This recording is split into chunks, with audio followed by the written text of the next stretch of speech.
So thank you so much for joining today. I'm Natalie Levy, the founder of She's Independent and She's Independent Investments. And today we'll be diving into a topic that is probably one of my favorites because of my negotiation and also investing background. It's diving into equity ownership. If you don't understand it, you won't even be able to begin to negotiate it. So we're really going to dive into various concepts around investing and equity, and then also introduce some negotiation framework that should get you leveling up your compensation packages and hopefully navigating to better jobs. So a little bit about me to just kick this off. I started She's Independent several years ago, and it's really, been a passion project, starting from a lot of Me Too's, a lot of, not getting to the roles I wanted in the workplace, but also finding a lot of success when I worked hard and when I really just put my head down and realized and recognized the skills that I had and what I brought, even if it wasn't, recognized by, let's say, the senior team that didn't look like me. It was something where I was so passionate that I was going to make it work. But, in life, we go through really tough scenarios and things and events. And I ultimately got to a point where I said, this is crappy, right? Like, why as women do we have to work extra hard? And why do we have to ask for all these things? Why can't we find mentorship and sponsorship? And so given the experiences that I went through, some loss in my family, losing my mom and so many no's and so much pushback on roles, I've ultimately navigated into a really interesting seat. I'm currently running the business where we are making investments in women-owned businesses. We are skilling and leveling up women around, skill development, from things like negotiating to, changing power dynamics in boardrooms. And I have just a really powerful why. And I think to spend a minute, thinking about what is your why, or do it, after the call, it really changes everything. Because if you really figure out what's driving you, right? Why you? Why do you need this thing? Why do you need more money in terms of your career or a new role? If you really dig into the why behind it, you can shatter all the glass, right? The glass isn't a thing that's going to stop you. And we'll get beyond the glass because we're talking about concepts that really elevate, how we operate in and out of the workplace. So that's just a little bit about kind of myself. And in terms of what we'll be diving into today, we are going to quickly check in with you, because if you don't address the intention, and if I don't know kind of where you're coming from, we won't be able to go as deep. So I'd love to hear from you a little bit and, understand what it is that interests you regarding equity ownership, regarding negotiations. And then we'll dive into the various concepts. Equity, what is it? How do you get it? What is a valuation? I've led, dozens of these negotiation workshops, and there are so many tips, tricks, strategies that by deploying them, you really can get to a whole new level. We're not talking about 5% year-over-year compensation increases. I have received 40+% increases year over year, and this is for myself and for others that I've worked with. 40. So we're talking about really big increases that you can get if you navigate and if you do this the right way.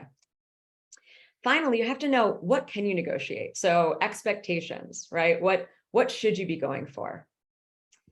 And so to open it up, like I said, I'd love to hear from you. So if you could just drop in the chat, or you're more than welcome to come off of mute. This is recorded, so just if you feel comfortable. What are you looking for today? It could be confidence, new skills, money.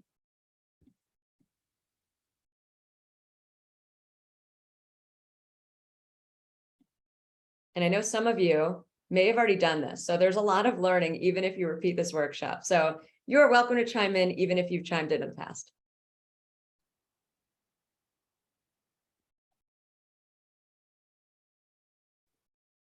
All right, I'm putting you on the spot. Oh, there we go. We have a niche data company that often uses data for equity. Interesting.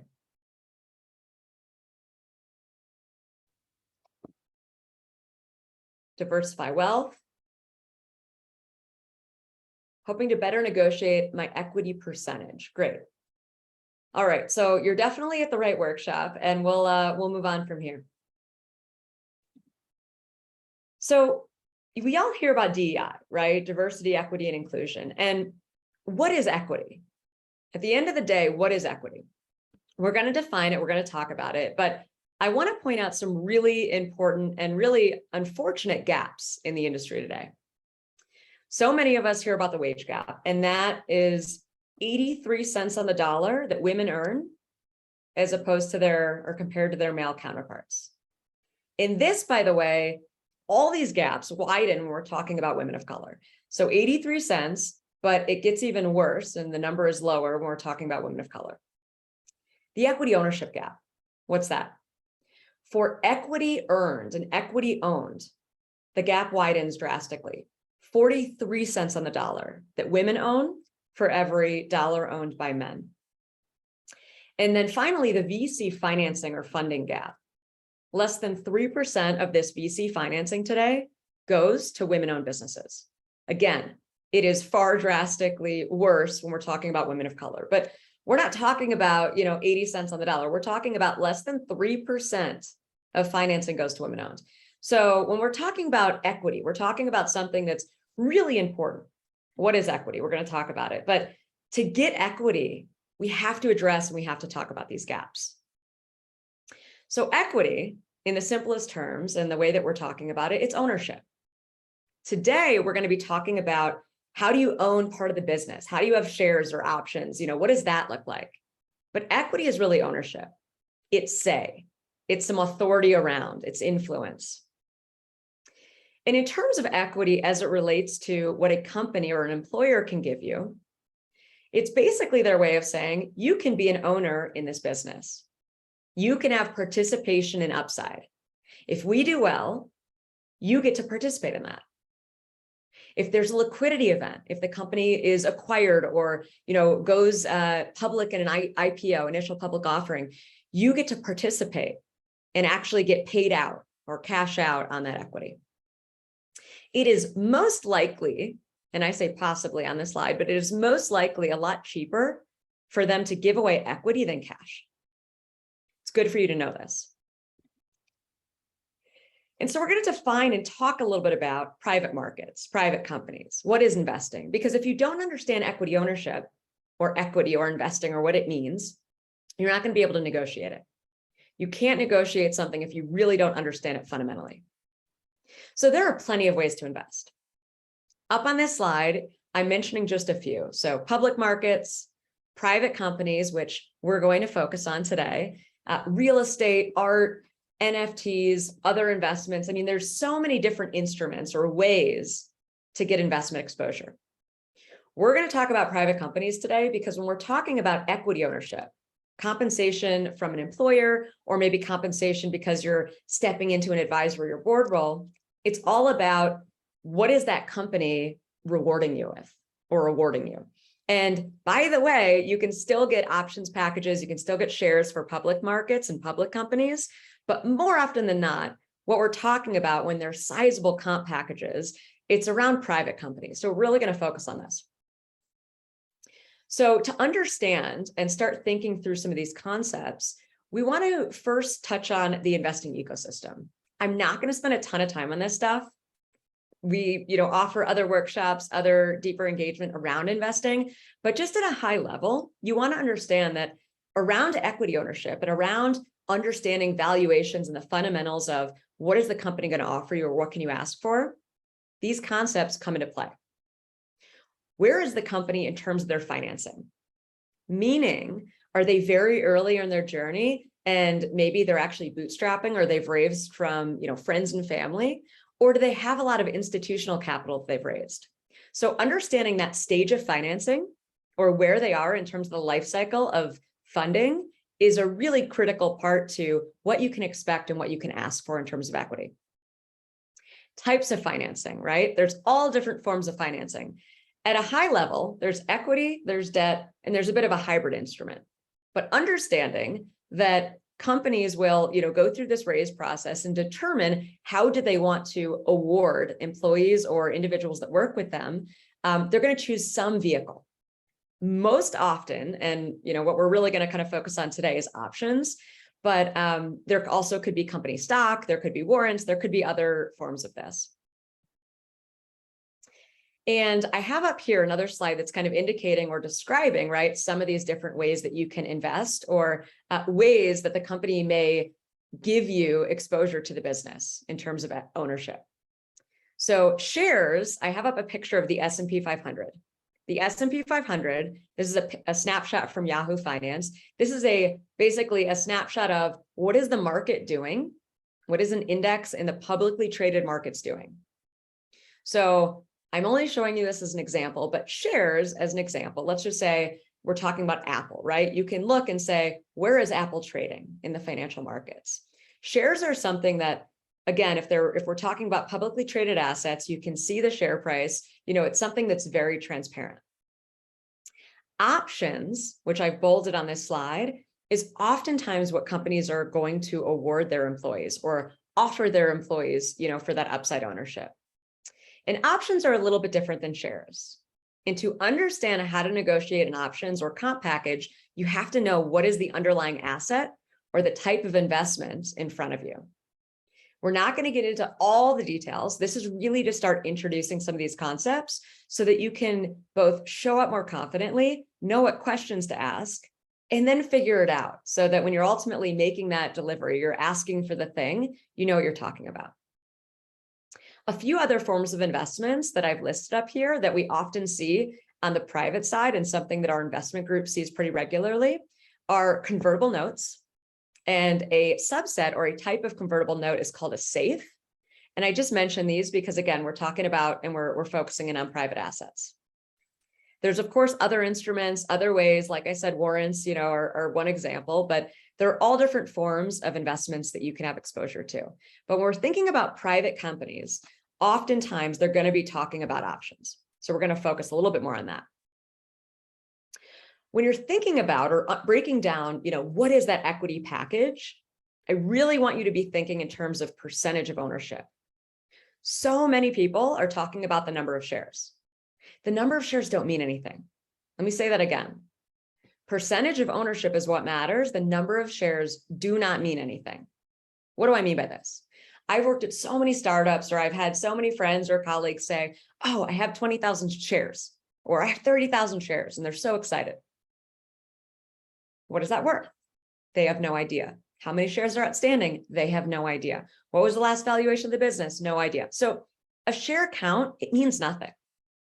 If you say to me, I joined this early stage business, I'm in a senior role and I have 2% of the business, that means something to me. If you say I have 0.5% of the business, that means something to me, right? We can break down and understand what is the valuation. So if you're only talking about share count, you're missing something. If you are getting an offer in terms of share count, they should in the offer letter, or they should tell you or disclose to you, what percentage is that? Ask them if they're not disclosing that. Other concepts that are really key to understanding an options package or an ownership package with an employer is, the cliff.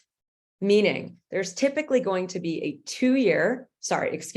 1 year cliff, meaning for the first 1 year of working with that employer, you actually won't own any of the options they offered you. A cliff means you have to actually get over the cliff to start earning ownership, meaning it's something that you will earn or start earning after the year if there's a 1 year cliff, which is standard, but you're not actually going to own anything if you leave the business and if you did not get over that cliff. By the way, this is interactive. Ask me questions, come off of mute, drop them in the chat. I know that we're covering a lot of concepts and some of them are advanced. What is a vesting schedule?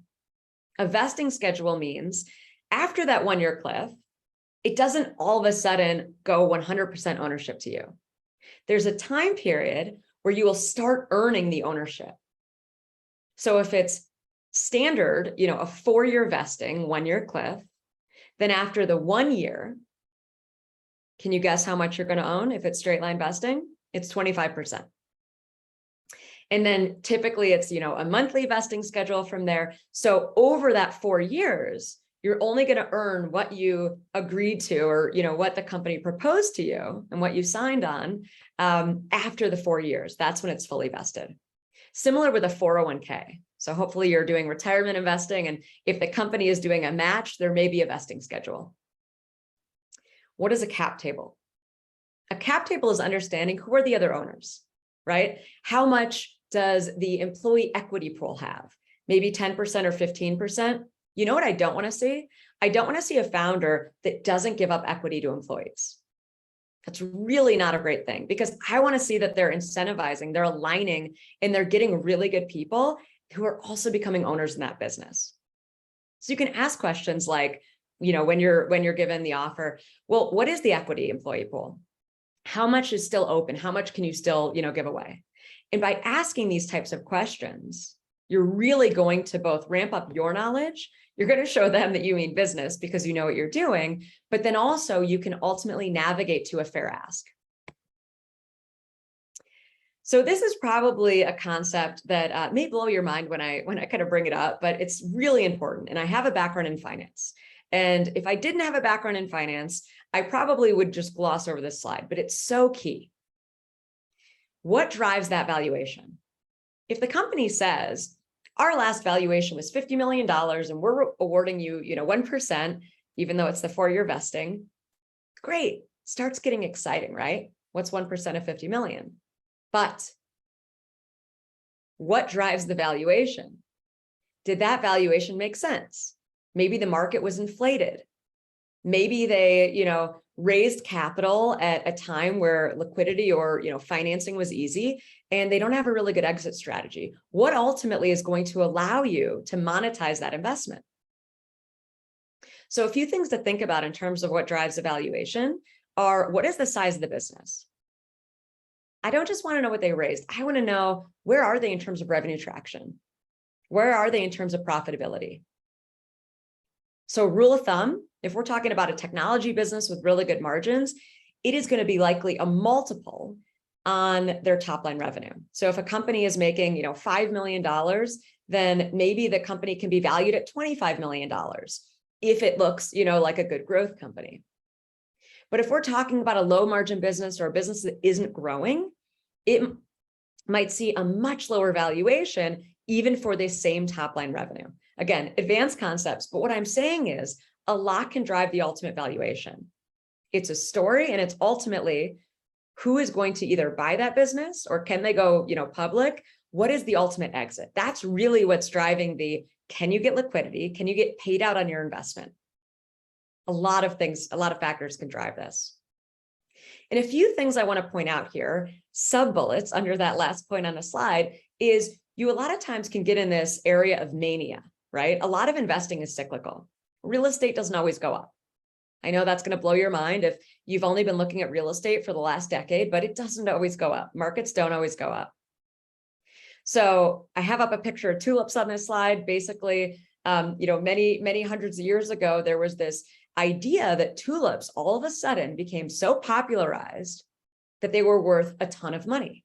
And there was this whole boom, and everybody was kind of borrowing and trading and investing in, or let's say going a little bit crazy, trying to accumulate tulips. Yes, tulips, the flower. And it was a massive bubble. It's arguably the first asset bubble is kind of how people in finance refer to it. And then all of a sudden, people said, wait, what are we doing? Or, we realized there's not this deep value in tulips, and the market imploded. Crypto and NFTs. You've seen some of these cycles. Why is this? I'm going to say it even wrong. This kind of ape NFT that, looks kind of interesting, this digital entity. Why is somebody paying close to $1 million for it? Because either maybe it's an inflated market, or you really have people that will value this thing at that type of level. But markets can implode, and you never know, what's ultimately kind of bringing the value up. Ultimately, if you have equity ownership, you want to know that this isn't just a craze. You want to feel like you've done the digging. Is it a business of substance, right? If you've worked years getting vesting for this thing, do you feel good about ultimately what that valuation could and should be? So quickly, we're going to review what I like to review in terms of negotiating framework, which is negotiation. So much of it is strategy and tactics, right? So much of it is not the cards that you're holding in the poker game, but it's how you play the cards. It's how you play the other person, right? So who are you playing poker against? You draw the hand and maybe you have 2 aces, but guess what? You can still lose that hand. how are you playing the other people at the table? And so thinking through all of these, topics from mindset and information and strategy and skills, we're going to dive into each of them. And these concepts are really all important to navigate successfully. What negotiation do you want to accomplish? And are you going to be able to get anything near or exactly the thing that you want? So let's talk about mindset and confidence. Mindset and confidence is arguably the most important. We'll start here. We'll maybe circle back to it later. But if you don't do the work to figure out, what do I need? What's really going to get me there? At the end of the day, what is going to make me feel good? What do I bring to the table? And if you don't do that work to show up confidently, you're not going to be able to execute. Have you spent the time figuring out your value, your worth? Can you articulate, those things if we're talking about compensation? Can you articulate why you need the thing and why you deserve it? If you don't believe it, you're not going to be able to sell this. And so let's talk about information and research. So if you're going to ask for something, you have to do enough digging and enough research and prep so that you're asking for something that isn't so out of the realm of, what's possible. You need to show that it's credible, you've done the homework, and basically have data points to say, and this is why. Maybe you dig on, Glassdoor. Maybe you, are talking to mentors, friends, other colleagues. Maybe you're talking to recruiters. You have to look at, right, what should you be earning and what do people in your position earn? If we're talking about equity ownership, if we're talking about underlying wage, you have to do the research. You have to do the digging. If you are completely out of the ballpark in terms of what you ask for, they are not going to think about you as somebody that's credible. They're not going to think that you know what you're doing. They're not going to meet you. But if you step to the table and you ask for something big, but there's a reason behind it, there's data behind it, then they're going to play. They're going to work with you. They're going to figure out something that works. And they're going to say, wow, this person now is knowledgeable and they did the work, they did the digging. And by the way, negotiation, it's a whole part of the interview. You can learn how good is a candidate at doing research, at presenting, at articulating, at all these things. It's a part of establishing and showing you are professionally competent, you are capable, all of these things. Strategy and skills is an area that I love in regards to negotiation. This is one where we can talk about human biases. We can talk about ways to ultimately kind of tilt the scales in your favor. And there are so many strategies we could speak to, so I'm just going to talk about a few here. One of my favorites is anchoring. What is anchoring? The first number that gets thrown out in a negotiation is going to pull to that number. You're basically anchoring to that number. So if you are throwing out the first number, you want to go high or low, whatever it is. If we're talking about negotiating on, comp package, you're going high. If we're talking about, you're negotiating a car lease, you go low, right? But you want to recognize that because of these human biases, that the numbers are going to ultimately move towards whatever you anchor it with. By the way, I'm not saying you necessarily want to throw out the first number, but I'm giving you an idea if you do. If they throw out the first number and it's not a number you want to play with, it's something so out of range, so, kind of wacky in terms of the expectations of what you're looking for, the strategy is you literally need to address it. And you need to say, I'm sorry, I really appreciate that you're, offering this, but we just can't use this as a starting point. Recognizing that if you use that as a starting point, you're going to anchor to a number that's not good. So when do you want to, rip it up? Let's just say that you've done all the legwork and you're like, I need 150. I need 150. And this is something that, not only makes me feel good, but, the data points show me that 150 is what I'm worth. If they come in with 110, that's just too low. If they come in with 135, maybe I'm not going to make a big stink and say, we need to rip that up. But is it ballpark something that you can work with? And if not, you need to literally have them buy in and say, we need to start with a new number because I can't start with that as a working number. So anchoring, that's one tip and strategy that I really like. Another one is silence. When you ask for something, when you make that statement of, and this is what I need, and you throw out that number, go silent, pause.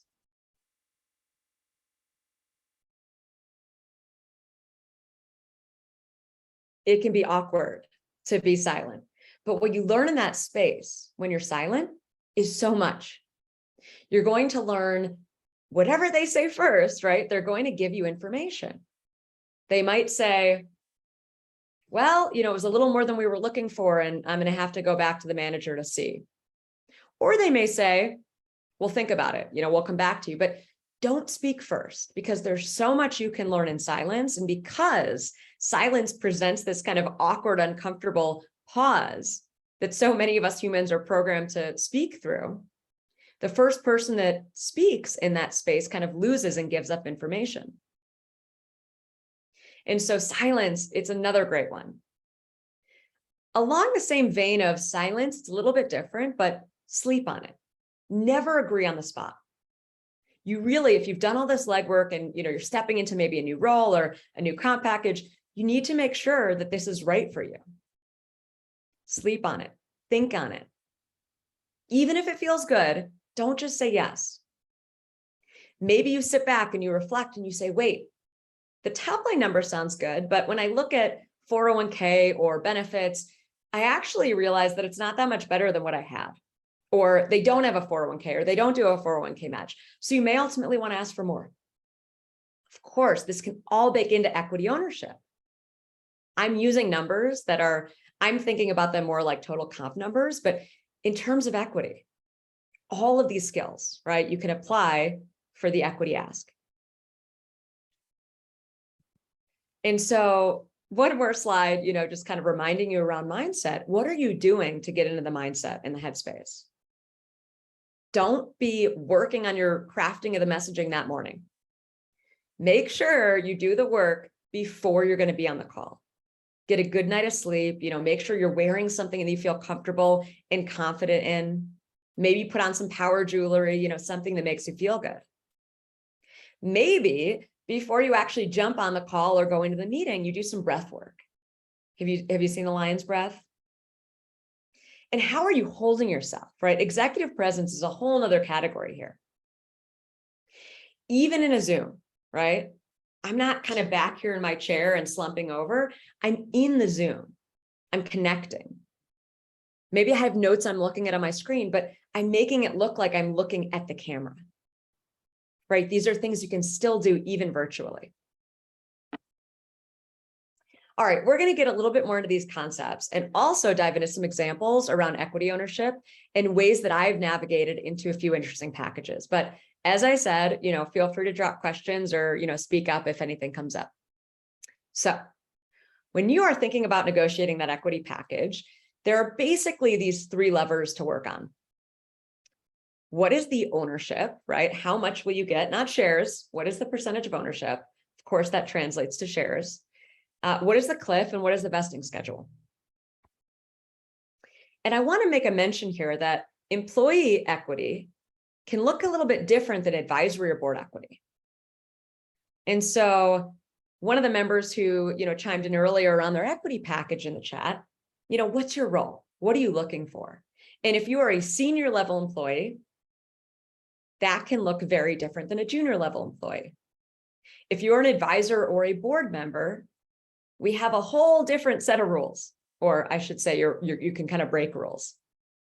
So accelerated vesting and cliffs, what does that look like based on the role? Typically for employees, you typically cannot, if you are a normal employee, so not, the most senior, but if you're an employee joining a business and you're not at the C-suite, the executive level, you probably can't do anything with the vesting schedule and the cliff. We will talk about something that you may be able to do. But if you're an advisor or you're a board member, or if you're C-suite or, stepping into a really senior role, you may be able to get accelerated vesting and maybe a shortened cliff. What do I mean by shortened cliff? Maybe the 1-year cliff goes to 6 months. Maybe the 4-year vesting goes to 2-year vesting. And also, you won't know if you don't try, right? a huge part of negotiating is if you never get that pushback, if you never hear no, what else, could you have asked for? And I don't mean to be egregious. I think it's really important throughout the negotiation, you're really showing up as and demonstrating not just competency, but why do they want you? You don't want to be really challenging, right? A real negotiation, a negotiation that's successful, you're winning and they're winning. It's not just you. You're both winning. Again, let me say that again. You think about it as fighting, with a loved one. You can't think of it like I need to win. How do you both win? How do we get somewhere where you're really excited about the comp package, the role, the ownership, and how does the company feel? You don't want to feel like they were railroaded, right? They want to be excited about you and say, wow, I can't believe Natalie negotiated that. Holy crap, right? The way that she did her research, the way that she executed, she's going to be amazing with customer facing or whatever the role is. Because look at how you showed up professionally. Look at your development. Okay, back to the slide. So if we're talking about, employees and what they can navigate or negotiate around, as I said, if you are a standard employee, right? Maybe you're a VP, but you're not C-suite, you're not executive level. What can you negotiate on? Ownership, of course. But additionally, you might be able to navigate or work on things like a bonus to help you exercise options. What does that mean? Options, unlike stock, will require that you exercise, is the term, or purchase. They're a right to purchase shares. So at some point, if you have options, you actually have to pay something to own the stock. Let me say that one more time. Options are the option to purchase stock. And so if you are awarded these options and they ultimately vest and you own them, you have to pay something to truly own, the underlying stock. And so you don't have to exercise it if you're an employee of that company, but there are most likely, some rule, and you probably want to talk to a lawyer or look, very closely at the agreement. It's probably a 6-month or some window where if you leave that employer, to retain ownership, you have to exercise the options. If you're still with the employer, you do not have to exercise the options. If there's a liquidity event, you don't have to exercise the options to own it. You basically have the ownership or have the ability to exercise if you're still with the employer. But if you leave, you need to make sure that you're exercising them. And it can cost money, or it will cost money.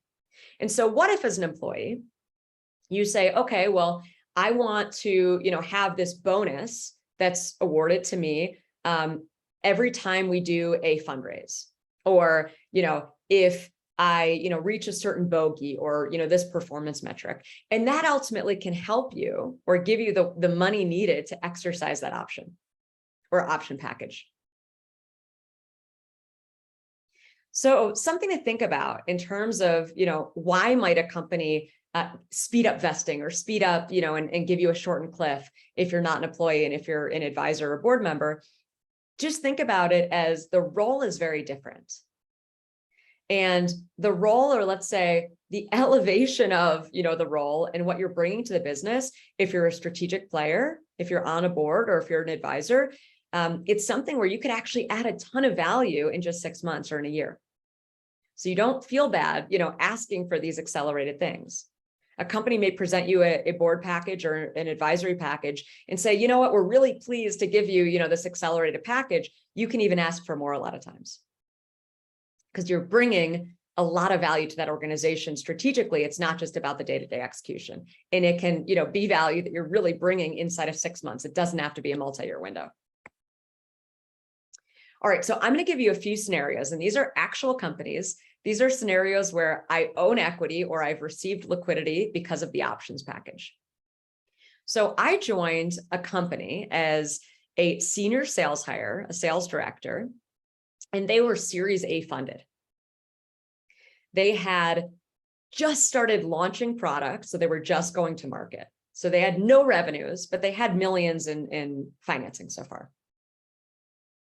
What did I ask for? No revenues, but they had millions in financing. They had about 10 employees. I negotiated really, really hard, and I got 1% or received 1% of the equity in terms of options for that business. Ultimately, I left after a little under 2 years.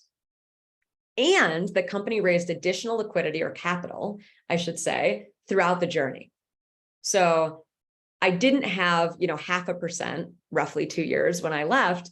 I had a little bit less than that, because when they raise additional capital, you are basically losing a little bit of, your percentage, because you're adding more people and more ownership to the business. Think about that cap table, right? Capitalization. And so thinking about, right, what did I do when I left this employer? I actually navigated and was able to close a bonus that allowed me to exercise that options package. So what would have cost me about $20,000, I was able to get the company to basically cover in the form of, there was a bonus that I'd negotiated. And then what happened? I had a taxable event. Again, I'm sharing a lot of information, but all really important stuff to think about. What is your financial situation and what can you expect? You want to be working with a good, lawyer, somebody that understands securities, but just sharing a little bit about my journey. In this case, the company, after 5 years, sold. What's brilliant about this investment, where I made a little under $300,000, was because they sold after 5 years and I was an owner in the common stock, it was actually a type of investment where you receive no tax or taxable event on up to $10 million of profits. Insane. Okay. My accountant was very happy to hear this. So what am I sharing here, right? I negotiated really hard to get 1% of the business, but I ultimately probably had only about 20 some basis points, or about 0.23%, when the company ultimately, went through its journey of selling. How do you think about what you can ask for? Let's talk about another scenario. I joined a company as an advisor, and I also actually stepped into a fractional VP of sales role. What did I do at this company? What did I mention earlier about advisory roles? I sped up, and changed what was the format and what was the profile of what that equity package would look like.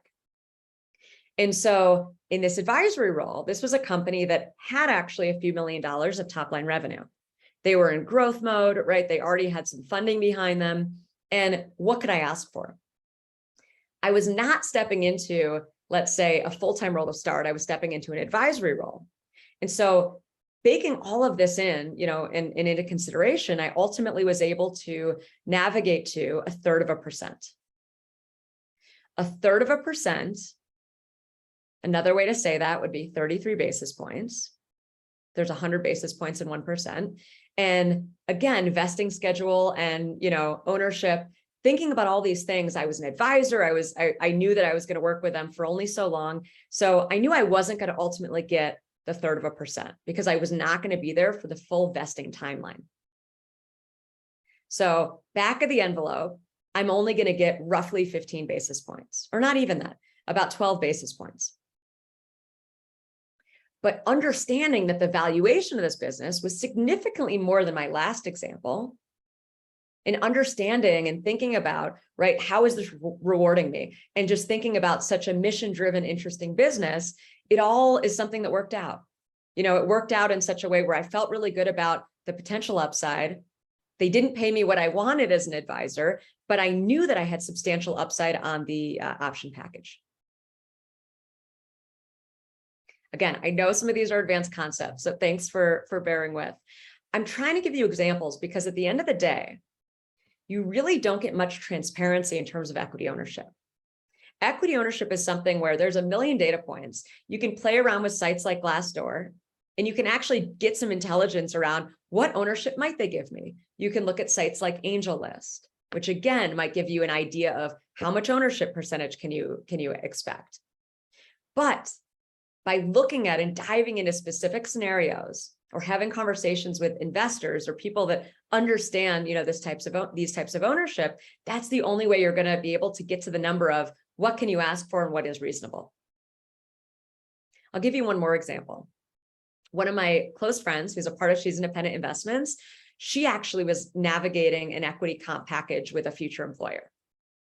And in that case, she said, wow, they're giving me a package that's worth $150,000. Meaning, if she stays through the cliff and if it vests, it would ultimately be worth $150,000. And what that was, is she was looking at basically what are the shares and what was the last valuation. My response, what was their last valuation? What percentage of ownership are they giving you? Because guess what? This was a multi-billion-dollar company. And if you're stepping in at a VP level, that seems like a nominal amount. I want you to be stepping into, $300,000-$400,000 at a minimum in terms of your equity ownership package. And if you only expect to be there for a year out of the 4 years that it's going to vest, you're only going to get a quarter of that. So really important concepts to understand. What can you ask for? What should you expect? And so when you start thinking about equity ownership, there's a few ways to think about building that portfolio or stepping into equity. You don't have to write a check today. You don't have to be an investor. I'm an investor in about 35 private companies. But my first investments, or some of my early investments, were because of employee equity. Because at the end of the day, you're still stepping into equity ownership. It doesn't just have to be you writing a check to a business day one. It could be you working for a business, getting and navigating into an options package, and then choosing to write the check to actually own the options. But guess what? You get a lot of information and insight if you've worked at that company. So you can ultimately make the call. Is this company something that you even believe in? Do you think that they're really going to be able to execute on that plan? If you think the company is kind of falling apart and you think they're a mess, maybe you don't want to exercise the options, right? How do you think about the valuation? What can you ask for? Look at Crunchbase. Crunchbase is a website where you can quickly navigate to how much money have they raised? Who are their investors? Look at LinkedIn. How many employees do they have? Ask them, right? How much revenue do you have? And all of that can start giving you an idea of, what was your last valuation? You can start navigating into, okay, well, based on all those data points, this is what you can ask for, or this is what you can expect. So that's really the bulk of, speaking to equity, speaking to ownership, and, speaking a little bit to negotiations. But I want to touch on why you might want to start thinking like an angel investor or start navigating to angel investing. A lot of what we talked about was vesting schedules, cliffs. What if I said to you, you don't need to wait for all of that? What if I said to you, you can get immediate ownership if you write a check? What if I said to you that, you work for one company over a decade and great, maybe you added that company to your portfolio, but you could have invested in and diversified and had, investments in a handful of other companies. Which one's going to hit? You never know, right? And so by playing in the investing community, by plugging in and doing, whether it's angel investing or just being a part of this to learn about the concepts, you both can navigate to, better companies and better roles. You can figure out how do you actually get substantial equity ownership because you'll understand the concepts, but you get a new type of access. It's really unique on skill building, but you just have a whole new type of network to plug into. And up on this slide, I have two examples where I actually wrote a check for a board or advisory seat. So let's just say you're interested in board work or stepping in as an advisor or an advisory board member. You can actually write a check or become an angel investor and land that seat through asking for it alongside your check. You have influence, right? We're talking about power dynamics. We talk all the time about the glass ceiling, but guess what's above the glass ceiling? You have the executive team, the owners of the business, and then you have the board. And then you have the owners, where it's people that have funded the business. And so we're talking about something, well above just that glass ceiling of the executive team. We're talking about influence. We're talking about, big money. And it's a really powerful space to play. And one quick thought on, well, if you do invest or you want to think about investing, there are different ways to do it. And so basically this slide is showing you, if you want to think about learning opportunity, if you want to think about, how to grow and how to gain these skills and gain this access, I have a logo of us up here because you can actually participate in an investment group and gain so much along the way in terms of new knowledge, in terms of the network. You could also just say, hey, wealth manager, invest for me, or you can invest in a VC fund. But by investing as an angel, you're actually stepping into that position of authority and that huge opportunity for growth and learning. All right, so we're going to close out today. I know we covered a lot, and just a few reminders and things to think about. Learn by doing, whether it's role playing, whether it's actually investing or thinking about how might you want to invest in the private space. Learn alongside others. There's so much in terms of that mentorship, that sponsorship that comes from what networks are you a part of. Our angel group is all about, learning alongside of each other. Finally, do the research, Don't forget to do the homework, because you're not going to be able to understand what you can ask for or how to navigate to it if you don't do that digging. And I've bolded the last point, which is get to know, because know is absolutely not only acceptable, but should be celebrated. It means that you have an opportunity to grow, to learn, to evolve. And the worst thing that happens in a negotiation is silence. It's not know. Because when you get to know, then you both understand, okay, well, what was that, what was that wall or what was that blocker? And then you can start to say, okay, well, how do I turn that into a yes? And what can I learn from that? So that's what I have prepared for today. It was such a pleasure to connect, and please feel free if you want to come off of mute or drop anything in the chat. We'd love to hear from you.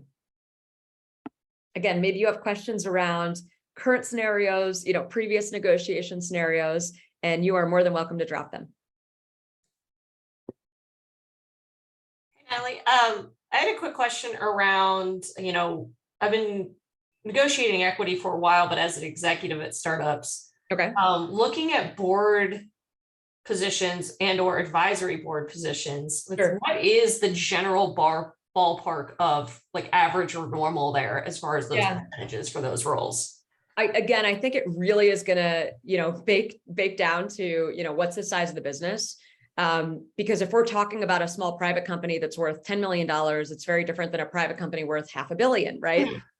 So I really think that you need to understand, what was the last valuation? What is also going to be your commit? And so a few ways you want to dig into it is ultimately, how many hours are you going to put in, right? Is there some commitment or some expectation? And you can think about your value. And by the way, a really important concept to think about is cash is king, is what we say, meaning cash is worth something today, where equity may be worth something tomorrow, but you can't, spend equity today. And so if I'm talking about cash versus equity, I'm going to ultimately need more equity than cash today, right? What do I mean by that? So instead of saying, okay, Ariane, we're going to give you, this $5,000 cash, maybe they'll offer you, 10,000 of equity, but it's not, they're not the same, meaning the cash is worth more because you can spend it today. So it really comes down to, I think, size of business. What's your commit? I've navigated into 0.5% for various advisory and board roles, but these are, smallish companies. So I think if the companies are a lot bigger, then, it may be 10 basis points or 20 basis points, or, 0.1 or 0.2%. It really depends on, I think, the stage of business. Got it. And then just more of a general question, because this started to creep into the startup environment as well. I noticed in the last 5 years. Why do we use the word basis points now instead of just straight percentage? No, it's a great question. I think if I said to you, hey, Ariane, here's 0.02%, that's not very fun. But if I said, here's 2 basis points, it feels better. I really think it's about, at the end of the day, how people communicate. And I think that because so many people don't understand, companies may say things that sound better. So, hey, here's 20,000 shares, which sounds way better than 0.02%, right? Got it. Okay. Yeah, but they are completely synonymous.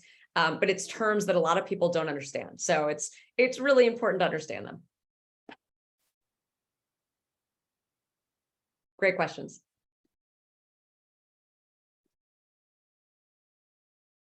Anything else? I know we're coming up to time, but it's been fun talking about this. I know we covered a lot of concepts. So if something didn't make sense, jot it down. You can look into it later.